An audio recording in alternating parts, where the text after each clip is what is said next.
What should have been a good memory turned scary. Isang buwan matapos mamatay ang nanay ni Amanda, nakita niya ang kanyang anak na inaakap at kinakausap ang urn ng kanyang namayapang lola. She found it cute in the beginning. Namimiss ng kanyang anak ang lola nito, kaya binidyohan niya ang kanyang anak. Ito ang kanyang nakuhaan. A month after my mother passed away in my home, my 1-year-old daughter was talking to her Grammy's urn and this happened. Pagkatapos nga niyang videohan ang kanyang anak, excited pa niyang pinadala ang video sa asawa niya.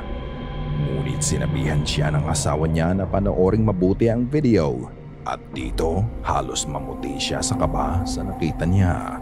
Isang maitim na anino ang dumaan sa harap mismo ng camera niya. Wala itong visible features, parang buong katawan na binalutan ng itim na belo. Sobrang natakot siya dahil alam niyang hindi magpapakita ang nanay niya bilang isang multo.